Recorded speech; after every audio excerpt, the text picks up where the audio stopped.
here to try and show you a bit about what a judge looks for in a field crop display at fairs.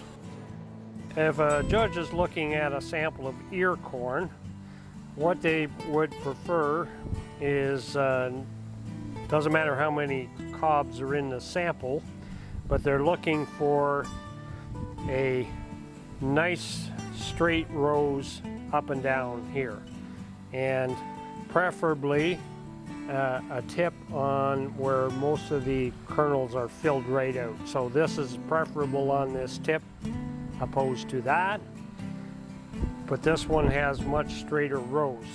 And again, it's just Mother Nature and the pollination process, but this one, you know, it's not that you can do anything about it, but there's little hooks and jig-jags and places where there's a kernel missing, so the other kernels fill in. So again, it's consistency, size, shape, and color.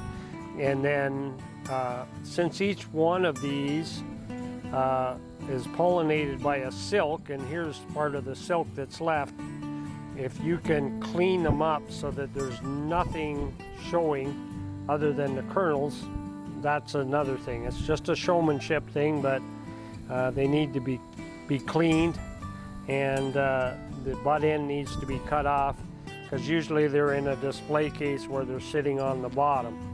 So you want all your cobs to be exactly the same length and have exactly the same number of rows around the girth.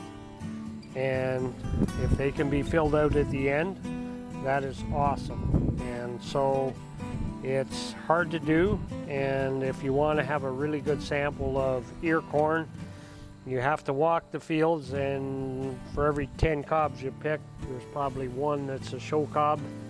And that's being discretionary when you're kind of picking them to begin with. So you're not picking 50 cobs in a row to find 5. You're searching down the field to find ones that don't have any bird damage on the end first, which is difficult in this area because we have a lot of birds that fly over and have a little snack on our corn.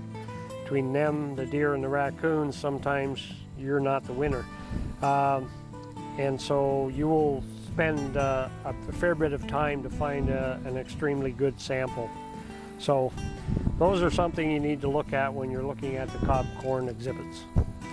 Most corn grown in Ontario is field corn, which is harvested for grain. So this is combined and the kernels come off, so they're not picked. You know, I'll just show you. So we're going to break one.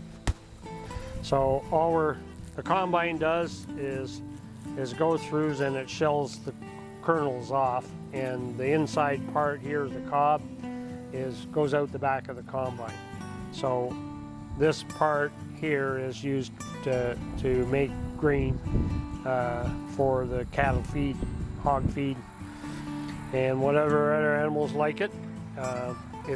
It's similar to sweet corn, where you only eat the outside, you don't eat the cob.